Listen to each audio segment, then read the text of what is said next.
Hey everyone, welcome to the video. We're going to be doing episode 3 of the DFS Uppercut podcast for UFC Uruguay, Shevchenko versus Kermouche. Anyway, before we continue, if you could leave a like, subscribe to the channel, hit the notification bell so you don't miss out on any of our new videos, I'd really appreciate that. You can also follow me on Twitter at ChrisPinell16 and Andrew at nut_DFS. And he also has a YouTube channel where he posted a whole bunch of videos today. He is at ThunderNutDFS. And before we continue into that, Andrew has a quick little advertisement to give you guys. Yeah, guys. So I just started doing a kind of a partnership with Prize Picks. It's myprizepicks.com. It's also an app on the App Store. Basically, what it is, it takes betting and it takes fantasy and it combines them together. So instantly, it stuck out to me. So say John Jones is projected like 110 points. You pick the under on that, and then you can also parlay it with like 2 or 3 other fights. And then if you get the over and unders right on each of them, there's an option if you get all of them right to get a 5 times bonus, or if you get at least 3 out of 4 right to get a 2.5 times bonus, something like that. But it's really cool. Like I said, I love fantasy and I love betting, so them together are just awesome. And it's also easier than DraftKings and FanDuel, in my opinion, because you're not going against other players. You're just going against the house, and they set projections. So it's really fun. Make sure you guys check that out. Like I said, myprizepicks.com, or it's also an app on the App Store, Prize Picks. And also, if you do enter the code THUNDER, all lowercase, you will get a 25% deposit bonus. So say you deposit $100, you'll get a 25 in a deposit bonus. And say you deposit 25, you'll get $5 deposit bonus. Also, by entering that promo code THUNDER, all lowercase, you will get 2 free picks to win $25. So say you deposit $25 with that promo code THUNDER, all lowercase, and you get those 2 picks right, you get a free $25 right there. So automatically already made your money back. So it's really something cool to check out, and I also will be posting content for it. I did post a video of it on my channel, ThunderNutDFS, and also on Patreon. I'll also be adding a section for Prize Picks, and I'll post my top 5 and that I'm most confident in order. Yeah, so that sounds pretty awesome. Probably something I'm going to be looking to do myself. So anyway, before we get into the fight-by-fight breakdown, Andrew wants to talk a little bit about something he's a little upset about that happened last week. So I'll let him do that right now. Yeah, usually I'm not one to complain. It's UFC and stuff happens, but just a quick rant on Giles and Stoshik. Well, Giles, I thought easily would get the win standing up, but he decided instead of stuffing the takedowns to just mess around with Meerschaert on the ground, and that was Meerschaert's only path to victory. Giles looked like he was stuffing the takedowns and even hit Meerschaert really hard in the face, like the first couple seconds there. But yeah, that just sucked. And then Stoshik won the fight, but as you saw, he kicked Kennedy and JQ in the balls 3 times. So the ref took 2 points from that, which was crazy because one of them didn't even hit him there. So that sucked, but it's MMA and it happens. So I'm looking forward to this week, looking to bounce back. Everything other than Giles and Stoshik was good. I went 8-4 in my picks. I was really high on Holtzman and really high on Covington, and they were the highest scorers there. So just needed Giles to have a little bit of fight IQ, man, and it would have been a monster week. And Stoshik just got screwed as well. So looking to put it all together this week and have a really good week. Last week was so close, just one fight away, basically. Yeah, I was in the Slack chat with you guys during the fights, and everyone was pretty upset with Giles and them. And anyway, before we get into the fight-by-fight breakdown, I should have mentioned we have a Patreon set up where you can get access to Andrew's cheat sheet, his target sheet, his example cash game lineup, his lineup percentages for GPPs, his favorite bets of the week, his rankings, and his prize picks. And we have projections on there as well, and you can get access to the Slack chat. And that Slack chat is very active. I don't really do it UFC. I'm just here to ask all the questions, and I have to mute that chat because they're just it's so active during the day, it annoys the heck out of me.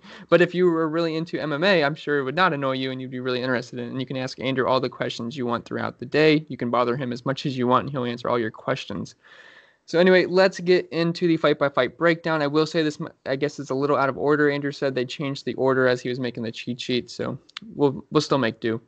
So let's get into the breakdown. So we have Chris Gutierrez versus Geraldo de Freitas. Freitas is 8,300 and a negative 140 favorite with a plus 291 on the inside the distance line. And Gutierrez is 7,900, a plus 120 underdog, and plus 385 for the inside the distance line. So who do you got in this one? I got Geraldo de Freitas here. He has takedown upside. He's moving down a weight class. He's a black belt. He's really good on the ground, and I think there's submission upside here.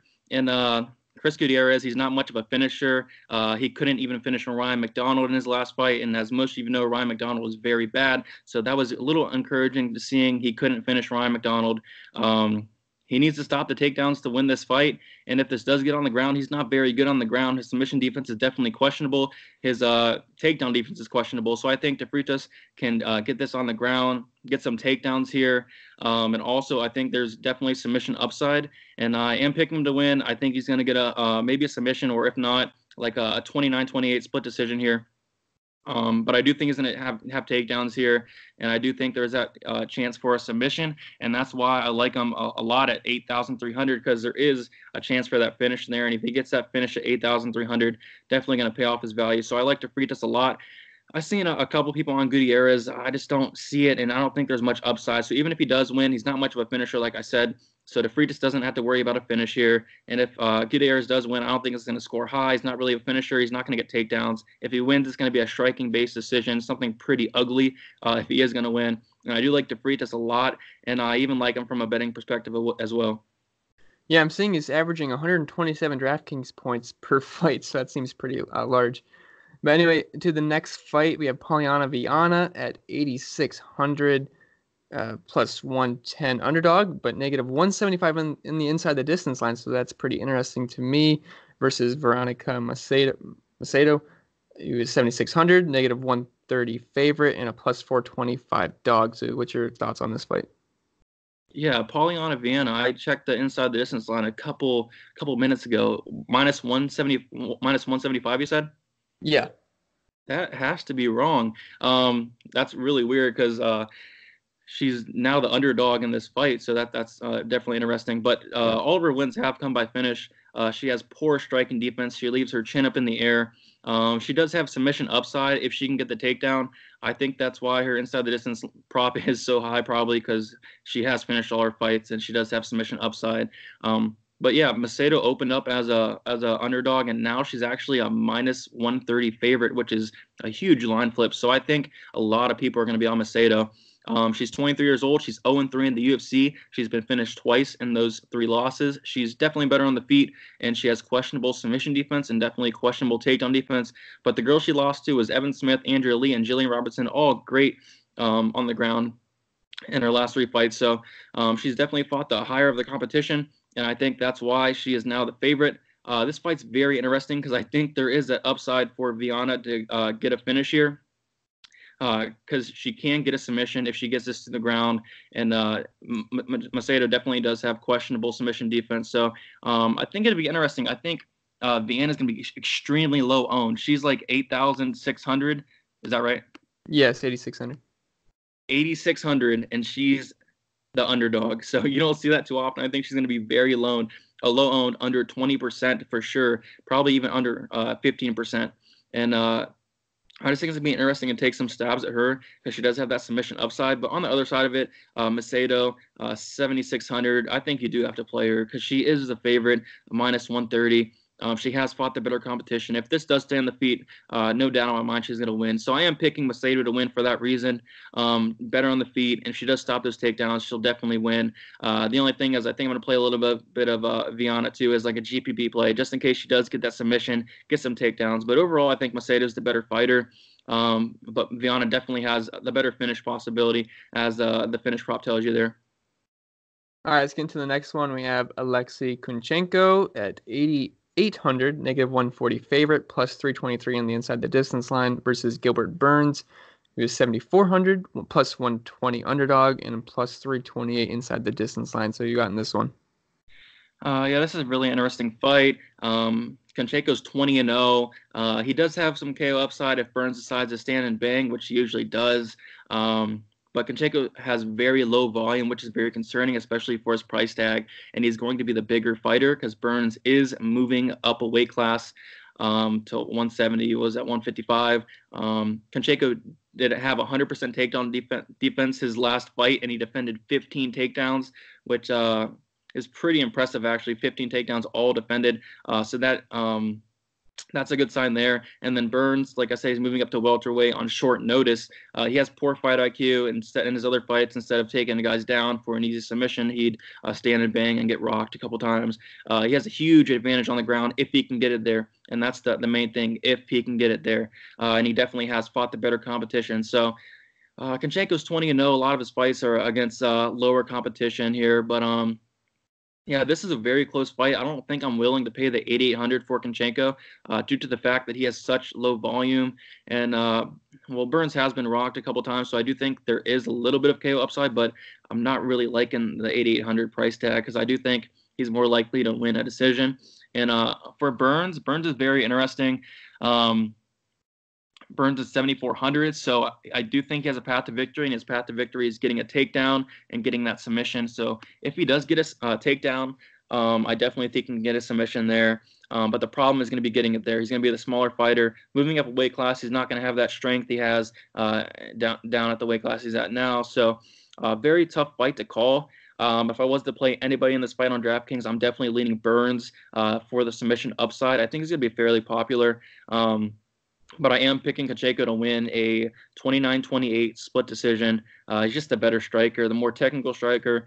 If this does stay on the feet, he's definitely going to win a striking-based decision, probably with low volume, and I don't think it's going to score high, honestly. So the play here on DraftKings Burns, the pick is Shevchenko. All right, sweet. Let's get into the next fight. We have Alex de Silva at 9,200, -280 favorite, +156 on the inside the distance line, versus Casula Vargas at 7K, +240 underdog, and +390 inside the distance line. So who do we have here? There's like 4 fights on this card that's a possibility of being fight of the night, and this is the first one here. De Silva is 20-2, and all 20 of his wins are by finish. He's the more skilled fighter. He definitely has finish upside. I think he has submission or knockout upside as well. Vargas has 9 finishes in his 10 wins. He's very tough. But his takedown defense is bad, so I think that's where he's going to be exploited here. Silva's good with his takedowns. He's good on the ground. Vargas has questionable takedown defense. He has questionable submission defense, so I am feeling a submission for Silva or maybe a ground and pound TKO, something along those lines in the first round. But Vargas is very tough. I think he'll probably go to sleep before tapping out. I think he's going to not get knocked out. He's just so tough. But, yeah, I think this fight's definitely going to finish. Looks like they've combined finish about 95% of their wins, so that's pretty crazy right there. So you can tell this fight's not going to the decision. So yeah, I'm gonna have quite a bit of Alex de Silva because I do like him. He's one of my most confident picks. Like I said, he's the more skilled overall fighter, and I think he's going to get that submission or even a KO in the first round. Vargas, I'm not really interested in because I just like de Silva so much. But I guess you could take like a stab on him, maybe 1 or 2 lineups of him at 7,000. If he does win, it's probably going to be by knockout. But I just don't see it happening. I like Alex de Silva a lot. Probably going to put him in one of my parlays. And yeah, really looking forward to this fight. And yeah, Alex de Silva probably by first round submission. All right, sweet. Let's get into the next fight. We got Raulian Paiva at 8K, -120 favorite, +400 inside the distance line, versus Rogerio Bontorin at 8,200, +100 underdog, +390 on the inside the distance line. And I apologize if I'm butchering these names. Again, I am just here to ask the questions. So anyway, who you got in this fight? Another fight's gonna be really good. Paiva's 18-2. This is basically like a striker versus grappler match. Paiva's gonna bring lots of volume. He does have questionable striking defense. He's really hard to hold down if he gets taken down. He is the better striker on the feet overall. And Paiva's not really a finisher. He only has 2 knockouts and 18 wins, and that's what really scares me away from Paiva here in this spot because I think somebody's getting finished in this fight. So 2 knockdowns and 18 wins really scares me because he's been fighting cans most of his career, and only getting 2 knockouts is very concerning whenever you can't knock out a garbage can. But Bontorin's 15-1. He needs to get this fight on the ground. He's very strong grappler. I believe I read somewhere he's a farmer, so he's got that farmer strength. He has finished 13 out of his 15 wins, which, like I said, it's a bunch of garbage cans on the regional scene, but he does have a questionable gas tank, which is what scares me. I think that's why this fight's so close in the line, more so a pick 'em. But yeah, I'm going to lean Bontorin just because of his wrestling. And if he does get this on the ground, I think he can hold him down, hold Paiva down, and then maybe even get a sneaky submission in there. But I think these guys are going to be throwing against each other, trying to knock each other out. But I'm leaning towards Bontorin, either getting like a submission, maybe a ground and pound TKO, or even winning like a 30-27 decision, maybe 29-28, because Paiva is going to bring the pressure, and he's going to bring the volume there. So this is a really good fight. It's a really close fight. That's why they're priced 8,200 and 8,000. I think you're going to need to target this fight. I say you can target both ways. Wouldn't mind playing either of these guys, but my lean is Bontorin. Probably play a lot more Bontorin than Paiva, but I'm going to play both of them regardless. Like I said, this is a fight you're probably going to need because I do think the winner is going to score pretty decent, especially with that finish upside. Yeah, both of them have passed the victory, and yeah, I like both these guys, but my pick is Bontorin, and I'm going to pick him probably by like a close decision if there's no finish. It's another good fight. So let's get into the next one. We have Tesha Torres at 8,700, negative 165 favorite, plus 700 on the inside the distance line, versus Marina Rodriguez at 7,500, plus 145 dog, plus 438 on the inside the distance line. So it doesn't look like this one's going to a finish, at least from what it looks like by the numbers. So what are your thoughts on this fight? Yeah, fight I'm not really interested in from a DraftKings perspective. But Tisha Torres, she's the more athletic fighter. She's fought the way better competition. She's the more skilled fighter. But the problem is she has a 16% takedown accuracy. She is taking a step down in competition. The last fights were against some of the best in the division. And Marina Rodriguez, she has a 5-inch reach advantage. She's going to be the taller fighter. Her takedown defense is questionable, even though Torres does have a 16% takedown accuracy. So it's going to be interesting to see if Torres is able to take her down. If she's able to take her down, Torres is going to win here. But Rodriguez does have the volume upside, and she landed 118 significant strikes in her last fight. So this fight I'm really torn on because so much people are on Torres. I've been watching a lot of podcasts, checking who everybody's betting on. A lot of money's coming in on Torres. And I think that the only reason that is, well, she is the better fighter probably overall, and she has been fighting the better competition. I think that's why mostly. But Rodriguez, this is very interesting. I think she's going to be pretty low owned. Like I said, she had 118 significant strikes her last fight. So if she does that this fight, she'll definitely pay off her price tag. She is 7,500, so I don't mind that as a dog play. But overall, I am picking Torres to win. She's 8,700. I'm not going to play her on DraftKings. I was looking at betting Torres here, but more than I look at it, I think it's a really close fight. Rodriguez is not bad whatsoever. I think she's getting slept on a little bit in here. So I think she could possibly surprise people, and I think she can get a win at 7,500. And if she gets a win of any sort here, I think she's going to pay off her price tag because she does put on crazy volume. The only thing for Rodriguez, she would have to stop the takedowns, and if she does get taken down, try to get right back up. If she gets held on the ground, she's going to lose the decision here. So it's going to be a very interesting fight. I can't wait to see this fight because I'm so torn. A bunch of people on Torres, but I think Rodriguez would be a nice sneaky GPP underdog play. But I am picking Torres to win, but I'm not playing her on DraftKings. It's definitely dog or pass on DraftKings for me. All right, let's get into the next one. Got Enrique Barzola at 8,900, negative 130 favorite, plus 750 on the inside the distance line, versus Bobby Moffett at 7,300, plus 110 dog, plus 331 on the inside the distance line. So just by the number standpoint, it looks kind of close to me. So what are your thoughts on this one? Yeah, it is close, and it's weird because Barzola is like 8,900 on DraftKings, and Moffett's like 7,300 on DraftKings. But again, this is interesting because a lot of people are on Moffett. The money's coming in on Moffett here. Moffett does have the size advantage, and he has submission upside. But I believe this fight's submission or bust, basically.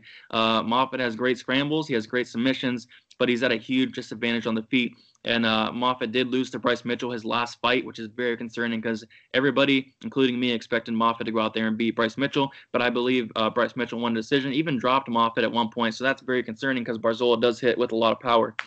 Okay, and then on Enrique Barzola, he has more volume. He's a lot better on the feet. He's a takedown machine. He was 8,200 his last time on DraftKings. I played him. A lot of people played him. Everybody played him last time on DraftKings because he was fighting Kevin Aguilar, and Aguilar had a horrible takedown defense. And we thought he was going to get a lot of takedowns. The fight before, he had like 10. The fight before that, he had like 6. So basically, Barzola is a takedown machine, and we were expecting Barzola to get a bunch of takedowns against Aguilar, and he ended up getting 0. He ended up not even trying for a takedown until like the second or third round, and he couldn't even get a takedown when he tried to. So that's very concerning to me, and I think that's why this line is so close. But Aguilar's not bad at all. He definitely improved his takedown defense. And then we saw in the third round, whenever Barzola started to try to strike with Aguilar, he was actually piecing him up a little bit, and he was hitting him pretty hard. So if he would have done that all fight, I think Barzola might have squeaked out a decision against Aguilar. But if Barzola comes in with the same game plan he did as the third round against Aguilar and just really tries to hit Moffitt and piece him up that way, I think Barzola is going to win a striking-based decision here. I don't think he's going to try to take Moffitt down because Moffitt is only path to victory is getting a submission. So I think Barzola is going to try to beat him up on the feet here. I think Moffitt's going to try to get Barzola down, but it's going to be hard to hold Barzola down. Barzola is so strong. So I can see this fight playing out on the feet. And if it does play out on the feet, Barzola is going to win. And I do think this fight is very sneaky here because Barzola is 8,900. He's not that big of a favorite here. So I think not much people are going to be on him. I think he's going to be under 20%. So this is why I think it's interesting. He hits with a lot of power. And Moffitt has been dropped to like his past 2 fights, I believe. So if Barzola connects, he hits hard. And I don't think Moffitt is. I think Barzola is getting underrated here because his performance last fight. But I think Barzola is very interesting for DraftKings at 8,900.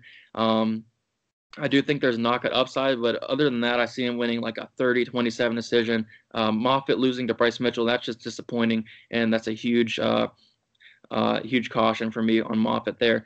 So I'm going to play a couple of Barzolas as like a nice GPP play. I think is going to be under 20% with knockout upside. And as for Moffitt at 7,300, I'm going to play some of them because the line is moving towards his direction, and he does have a path to victory, and that's getting a submission. So if he does get Barzola down, I think Moffitt can possibly get a submission here.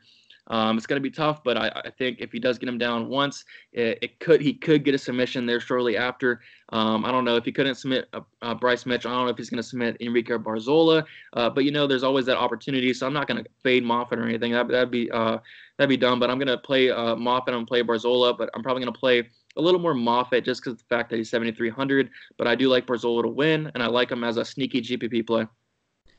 All right, next fight we got Gane at 9,400, -420 favorite, -276 inside the distance line versus Rafael Pessoa at 6,800, +335 dog, +485 on the inside the distance line. So it looks like Gane's got the big advantage here. So what are you thinking on this fight?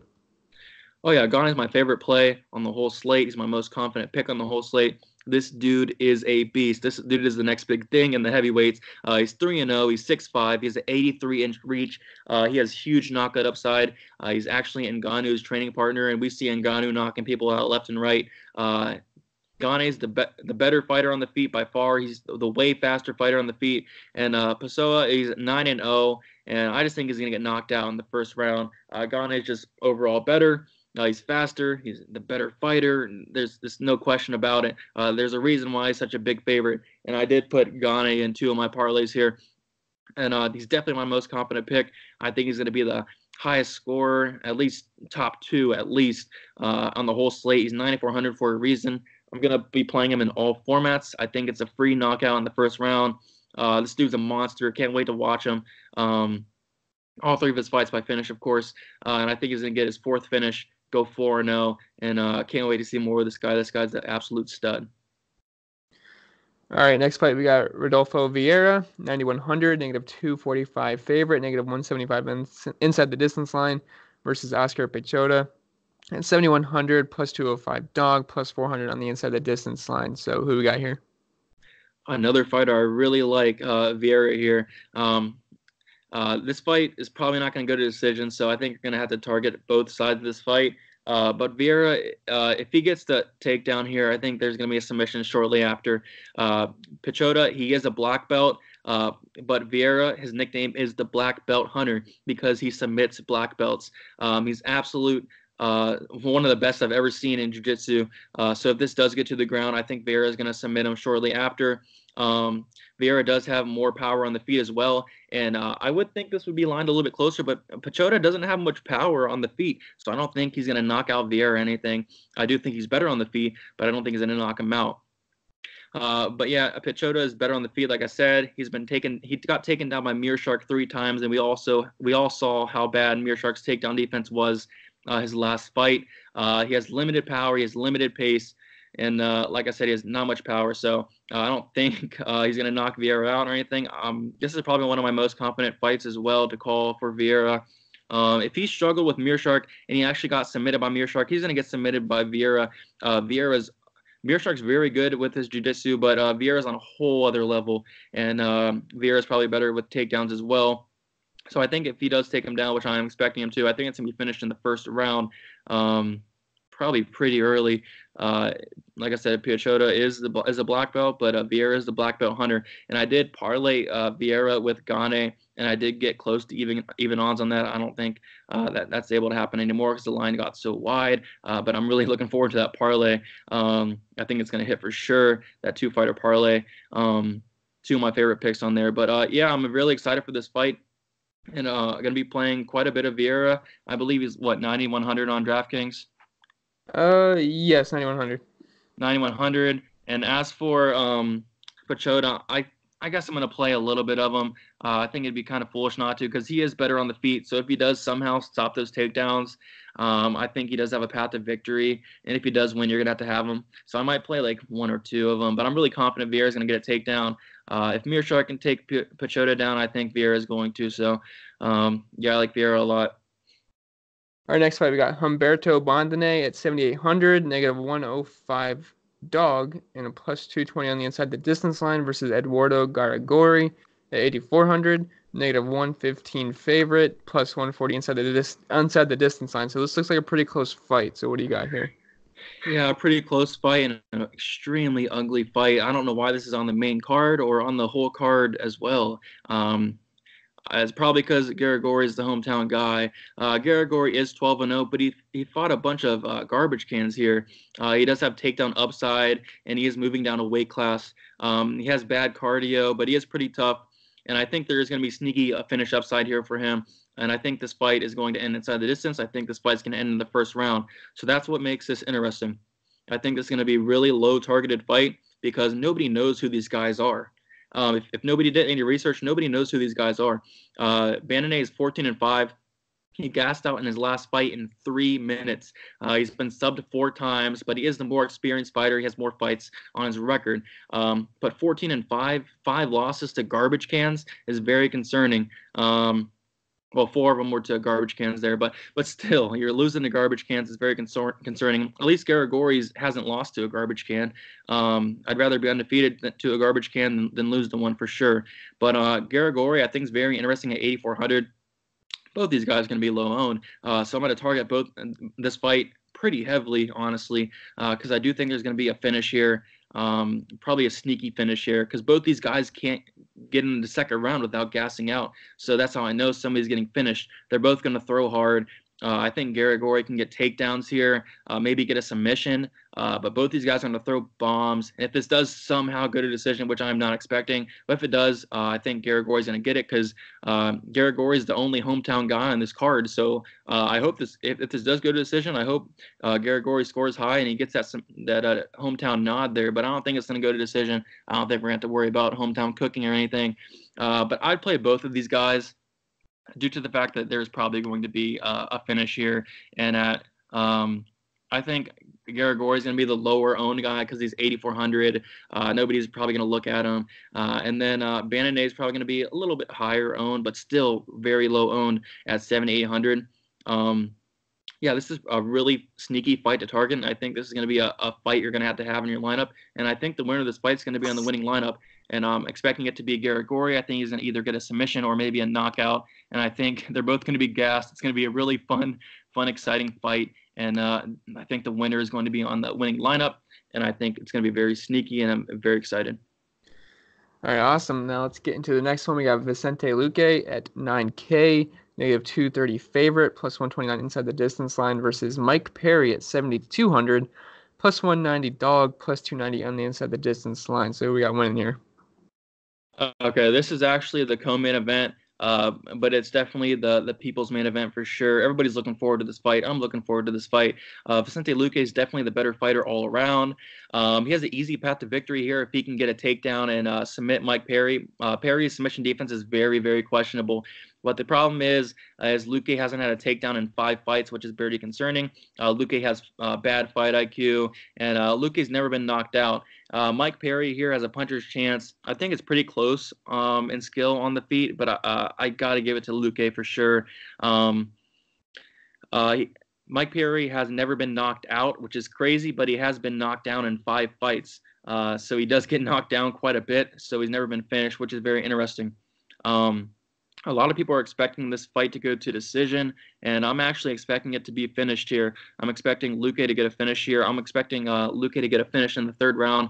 I think Luque is going to knock him down a couple times and finally get on top of him and just ground and pound and get a stoppage victory there. 9,000. He's got to be like my second favorite play behind Gane there. He's 9,000. He's cheaper than all the 9,000 guys. Probably going to score either the 2nd or 3rd most points out of everybody up in the 9,000s. The volume in this fight is going to be insane. So I think stacking this fight in cash is not a bad idea because as we saw, Barberena, which is nowhere near Mike Perry, he scored 90 points in decision in a knockout loss. Barberena did. So I think you can stack this fight in cash. I think it'll be actually kind of sneaky because I think people are thinking Luque is going to dominate here, but I think this fight is going to be close, but I think Luque is going to get the better strikes, the better, and then even knock Mike Perry out a couple times, knock him down a couple times, and then eventually in the 3rd round, I think he's going to knock Perry down. I think he's going to get on top of him, and I think he's going to finish the fight shortly after. So, yeah, I like Luque a lot. I'm probably going to bet him. I haven't bet him yet. I just finished doing my research tonight. But yeah, I like Luque a lot. And then Perry as an underdog is kind of interesting here, because I do think he has a nice floor. Like I said, Barberena scored 90 points against Luque in a loss, and Perry has never been knocked out. So if this does go to decision, Perry's going to score pretty good, even if it does get a loss. That's why I think stacking it in cash is not a bad idea.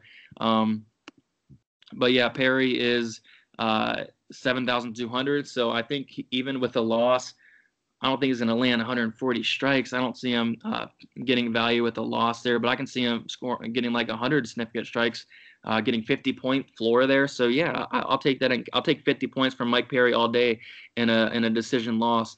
But same thing with Luque. Luque is going to bring a bunch of volume there. So even if Luque doesn't get the finish, I think Luque is going to land a bunch of strikes, and I think Luque is going to score really high. And like I said, he's the cheapest out of the 9,000. So I think it's somebody I'm going to be very high on this week. But I am going to play both sides of this in GPPs as well. More so, a lot more Luque, but I will cover my butt with Perry just in case Perry does knock Luque out, because Luque is someone who gets dropped a couple times in his career as well. So they both get dropped, but nobody's been knocked out. So yeah, my pick here is Luque, but I'm going to be playing both sides with more of a lean on Luque. All right, next fight, we got Volkan Ozdemir. I think I said that right. Close enough. Yeah. 8,100 and -150 favorite, +145 inside the distance line versus Ilir Latifi at 7,700, +130 dog, and +329 inside the distance line. Now, this is the main card, right? This is the main card, yes. I think it's the 3rd fight from the main event. Okay. Okay, well, Ozdemir, he has fought the better competition. He has better volume. He has the height and reach advantage. He has lost 3 of his 4 fights in the UFC by submission, which is a little concerning. But Latifi is 36 years old. I think he's on the way out. He looked very bad his last fight, but Latifi has very good power. He has some takedown upside, but he does gas very easy, which is concerning for him. And he does have 4 career submissions. So I think Latifi's going to come in trying to throw bombs, trying to get Ozdemir down, but Uzdemir's takedown defense isn't actually bad. He has a 75% takedown defense. He's actually been improving his takedown defense a lot. He's been working on that a lot. So I don't think Latifi's going to get him down. If he does, it's going to be hard to hold Ozdemir down. He's a much taller fighter. I think he can get back up easily. And I think Ozdemir has the power advantage even though Latifi throws the power as well. And I think he has the better volume. So what I'm thinking is going to happen, I think it's going to be a very ugly decision here. I think Oezdemir is going to win, probably score around 70, 80 points at 8,500. I don't know if he's going to hit value. Latifi, he does have a path to victory if he gets takedowns and maybe get a submission in there. I just don't see that happening. But my pick here is Oezdemir, and I do think he has some sneaky knockout upside. So at 8,500, I'm willing to take a chance there on Oezdemir. I do think he's going to win for sure. I'm even thinking about placing a bet on Oezdemir as well. And as for Latifi, going to be playing some of them because this fight is pretty close. And at 7,700, if he does win, you're going to want to have him. Because if he does win, I think it's definitely going to be by a finish. If Oezdemir wins, it could be by finish, it could be by decision. But if Latifi wins, it's going to be definitely by a finish there. So you're going to want to target both sides of this fight. I don't know how much going to have either fighter yet. Oezdemir, I like more from a betting perspective, but from a DraftKings perspective, it's a little shaky because I do think he's going to win. I don't think he's going to score well if there's no finish. I can see him scoring like 80 points in a decision win here. I don't think there's no takedown upside. Latifi's pretty tough. So I don't know if he's going to knock him out, but there is that knockout chance. And if Oezdemir does get a knockout at 8,500, you're going to have him. And I do think there's that chance. So I'm going to be playing some of Oezdemir, and I'll be playing a little bit of Latifi as well. All right, so let's get on to the main event. We have Valentina Shevchenko at 9,600, who is a massive, negative 1,300 favorite, negative 150 inside the distance line, versus Liz Carmouche at 6,600, plus 850 underdog, plus 1320 inside the distance line. Now, I know you like to stack the main event in cash, so are you planning on doing that this week? And just really who you got in this fight? I think it's obvious, though.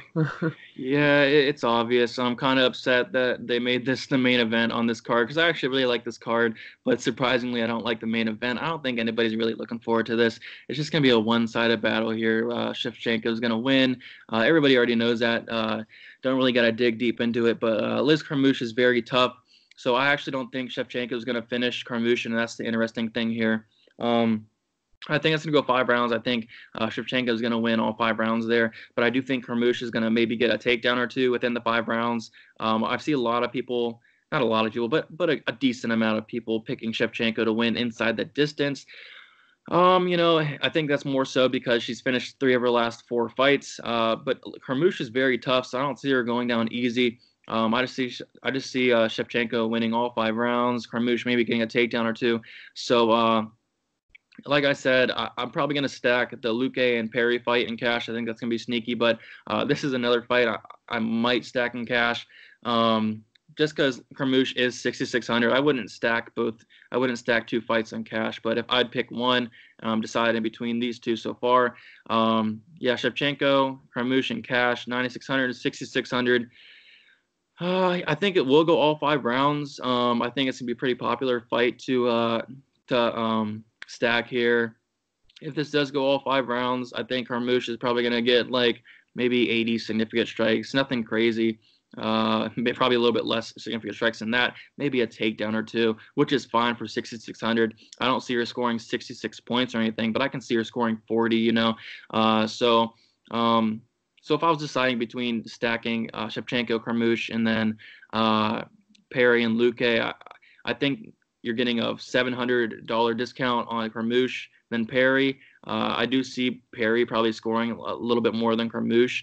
But there is that chance that Carmouche gets knocked out in the first round or second round or third round, and that would be bad. But I'm definitely more confident Shevchenko is going to knock out Carmouche than Luque is going to knock out Perry. But yeah, this is definitely a fight I'm looking to stack in cash. And as for GPPs, I'm definitely fading Carmouche in GPP. She's not going to win. And then Shevchenko, 9,600. I'm not going to play much of her. I don't think she's going to get finished. I think it's going to go to decision. I think she's going to score around 100. And I love everybody in the 9,000. So I just think I'm going to skip out on Shevchenko at 9,600. She's just too expensive, and there's not many underdogs that I think are going to win on this card. So it's going to be really, really hard to pay up for her this week, especially with not many underdogs I'm interested in. So yeah, Shevchenko, I got her winning a decision, and Carmouche is going to get beat pretty bad. All right, that's it for the fight-by-fight breakdowns. We're going to get into the question section of this podcast. So I picked out a couple questions from the Slack chat. So if you do have access to the Slack chat, you can ask some questions in there, and we'll answer a couple on the podcast. So first one I have for you is, who is a dog that could surprise everybody? A dog that could surprise everybody. I'm gonna have to say Pachoda here, because if he does step those takedowns of Vieira, he does have a path to victory, and he could win a standing up battle there. But I just don't see that happening. But he could surprise some people here, and also I think Mike Perry could surprise people here if he does indeed knock out Luque, which I'm not expecting, but it could happen, and it definitely would surprise a lot of people. Okay, and the next one is, who is your favorite fighter in the 7,800 to 8,400 range?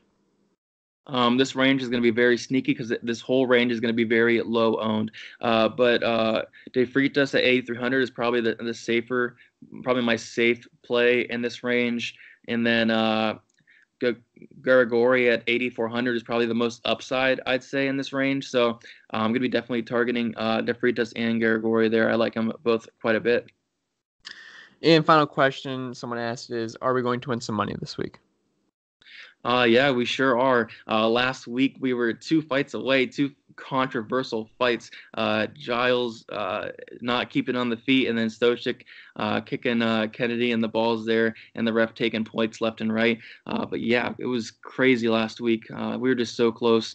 Got everything right basically besides those controversial fights, and I'm actually very confident in this card. I have a very good read on this card. I think this card's a very good GPP card, and I also don't mind it for cash as well. But yeah, I love this from a GPP perspective because I think there's going to be a lot of advantages here at the low ownership. Like I said, in that 7,800 to 8,400 range, like the casual people don't know about these fighters, and they probably didn't do any research and everything. So they're going to go to the fighters they know, and sometimes that's not always the best idea because there is going to be some finishes in some of these unknown fighters. Yeah, sounds like there's a little edge there. So anyway, let's get into my questions that I have that most of you guys listening probably have as well. So you don't have to go too in depth here, just a little quick little breakdown of each one. So who are your core plays for this weekend on DraftKings? First core play is Ghani. He's 9,400. He's getting a first round knockout here. Pretty confident in that. I think he's going to score over 100. He's going to get that knockdown. He's going to get that first round finish. So I think that's a free play there, free square, if you will, at 9,400. And then my other core play is Vicente Luque. He's 9,000. He's cheapest out of the 9,000 guys. I think he can definitely score either the second or third most points in the 9,000s, and you're getting him at kind of a discount there. And then my third core play is Gerardo de Freitas at 8,300. I think there's takedown upside and also submission upside there. And then for my fourth core play, it's between Uzdemir and Gargoyle. I'm just going to go Uzdemir because it's a safer play there, and I am expecting him to win. And there is that knockout upside, but you got to like Uzdemir quite a bit. And then Gargoyle would be just the man out of my core plays there. And do you have any live dogs this weekend? Yeah, there's a couple live dogs. There's Bobby Moffett. He's 7,300. I'm not expecting him to win. I think Barzola is going to win a nice decision there. And then Bandone at 7,800. Like I said, somebody's getting knocked out. He could get a knockout here at 7,800. Veronica Macedo, she's the favorite at 7,600, so you know she's going to be popular. Probably 40% if she's going to be the favorite as an underdog here. So interesting. Might be something I'm looking to fade maybe because I don't think she's going to score well. I am picking her to win, but I just don't think she's going to score very well. I think she's going to win a striking-based decision, probably score around 65 points around there. So I don't know. I think there's better options at the live dogs there, but she is live for sure. And then Marina Rodriguez at 7,500, which I think is more interesting than Macedo. Rodriguez, like I said, landed 118 significant strikes her last fight. So if she wins, it's going to be a lot of strikes thrown. I could see her scoring like 80 points, somewhere around there. And at 7,500, I'll take 80 points all day. All right, sweet. Do you have any punts this weekend? Yeah, some punts. Mike Perry, of course, he has that chance to get that knockout on Luque. Pachoda, he has a chance to win a striking battle with Vieira. And then another punt is Liz Carmouche, and that's just for cash, not in GPPs, but for cash. A nice punt there. And yeah, that's about it for punts. Everybody else, I'm confident in the 9K guys to get it done. All right, sweet. Do you have any fades this week? So someone you're just going to press the X button on this week for building multiple lineups. Yeah, the first person I'm fading is Liz Carmouche, and that's in GPPs, not cash so much. And then Tisha Torres at 8,700. If she wins, I don't think she's going to score high. I don't think she's getting a finish or anything. And 8,700, I can see her scoring like maybe 75 in a win. And they're just much better options, so I'm definitely going to fade her. And then Polyana Viana at 8,600. I mean, it's kind of interesting because I do think if she wins, there could be high scoring there, but I'm mostly going to fade her. I might put her in like one or two lineups, but it's not really somebody I'm looking forward to playing. That might change throughout the week, though, because she does look interesting. But as of now, I'm not going to have too much of her. And who is the most underpriced fighter in your opinion?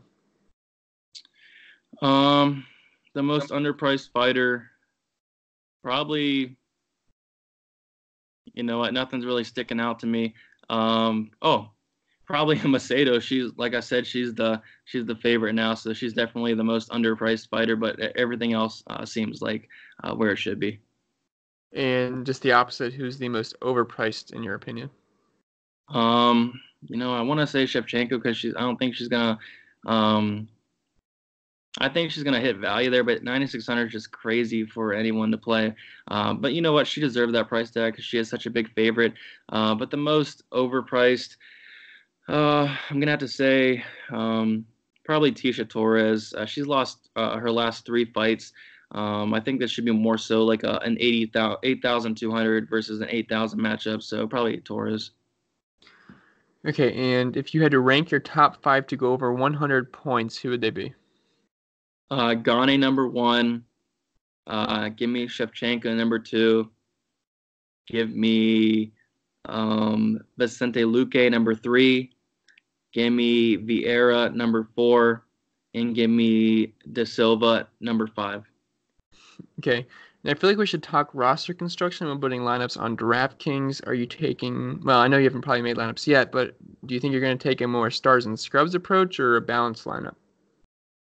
I haven't really looked into it yet, but I think it's going to be kind of tough to play, like, say, 2 or 3 of the 9K guys in one lineup, especially 3. I think 2 is going to be doable this week, but you're going to want to find that live underdog like Marina Rodriguez or Macedo or even Moffett or Bandone there. And you can even add a punt in there. But you know what? I don't really like the punts this week, so I'll probably do a more balanced lineup just because I don't think many underdogs are going to win. Maybe start my lineup with Rodriguez or with Macedo there. And then I think the lower 8,000s, I'm going to have a lot of the lower 8,000s in my lineup just because you're going to have to if you're going to want to pay up for some of the 9,000 guys. And my goal is going to be trying to get 2 9,000 guys in each lineup, which I don't know how easy that's going to be yet. I haven't really started roster construction, but that's my goal. Like, say, get like a Gane or a Luque in the same lineup, or get like De Silva and Luque in the same lineup. I think it's going to be doable. Overall, I think lineup construction is going to be very interesting this week. I think it's going to be kind of tough, and I like when it's a little bit tough because it makes it harder on everybody else as well. Okay, and then in cash games, who is going to be the highest owned fighter that I absolutely need exposure to? It's not negotiable. You got to put him in. I think the highest owned is going to be Shevchenko, and I wouldn't really say you need exposure to her, honestly.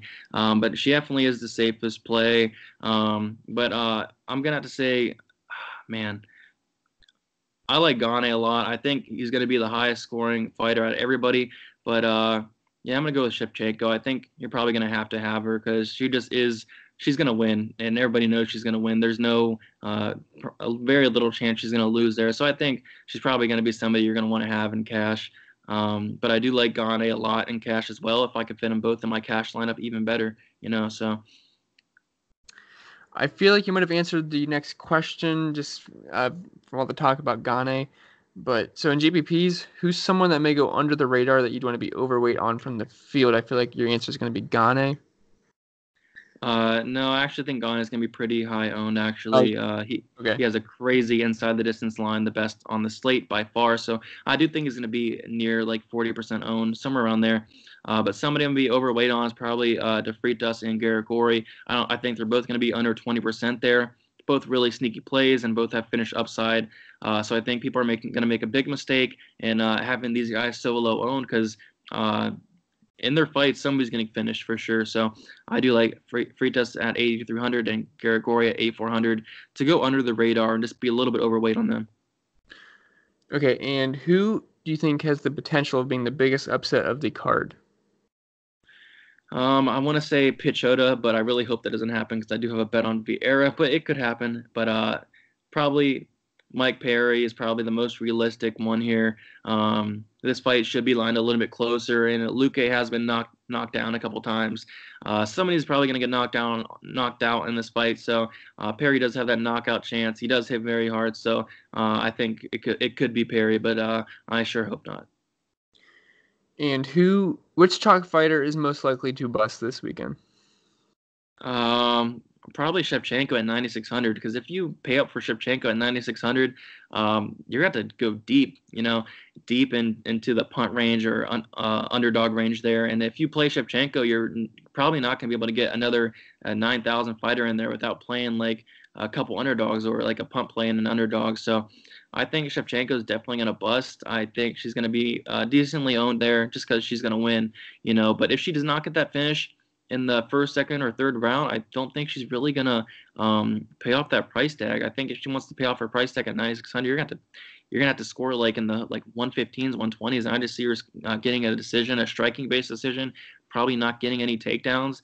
I can see her scoring like 90 points in a 5-round decision, maybe 100, around there. But I think the other 9,000 guys are going to outscore her. So I think that'd be a mistake to play a lot of Shevchenko. Okay, and who will you be heaviest on this week? I'm going to be heaviest on Gane. I'm going to try to put him as much lineup as possible. And I understand that's going to be hard because he has 9,400, but definitely going to be highest on Gane. And then also, I do like a lot of these 9,000 guys, so I'm going to try to get as much as in my lineups as possible. Definitely going to start with Gane in a lot of lineups. So. And who will you be the lightest on compared to the field? Definitely Shevchenko. I think she's going to be around probably 35-40% owned, which is crazy for that price tag because, like I said, it's going to be hard to make lineups that way. So I'm definitely going to be under the what do you call it? Under own on her to the field, and I'm going to be like probably maybe 20% of Shevchenko, maybe a little bit less than that. So I'm definitely going to be underweight on the field. I just don't think it's worth it this week due to the fact that there aren't many underdogs or punt plays I like, especially no punt plays I like. Okay, that's actually going to be it for the entire podcast. Do you have any final words you want to say to anybody? Yeah, I'm very excited for this card, guys. Very excited to get right back into it. Make sure you guys check out Patreon. The link will be in the description. And with Patreon, it's only $5 a month, so that's like $125 per card, which is absolutely insane for all the content we're putting out. We have the cheat sheet with all the stats and the projections on there. We have my targets page, which I do update throughout the week, either add plays or takeaway plays. So it's very important to get on there so you don't miss out on that because some things change throughout the week. Line movements, weigh-ins, all that. And then cash lineup also in there has a 75% cashing rate, which is very good. And then my lineup percentages in there, so you see who I'm high on and not so high on. And then my bets, I went 2 for 2 on my bets last week. I'm probably going to place around 3 bets. I have 1 bet in there now. I'm going to bet 2 more, like another parlay and then probably another straight bet sometime tonight. And then my rankings in there, I'm going to rank the top 5 to score 100 points and then the top 5 underdogs in there. And then also my prize pick, something new we're doing. And like I said, check out prize picks on www.myprizepicks.com, or it's also on the App Store, and use promo code Thunder, all lowercase, and get your bonuses in there. And yeah, that's about it. You can follow me on Twitter, _DFS, and make sure you check out my channel, Thundernut DFS. I post prediction videos and also another DraftKings video on there, and then also my prize picks video is posted on my channel, so make sure you check that out.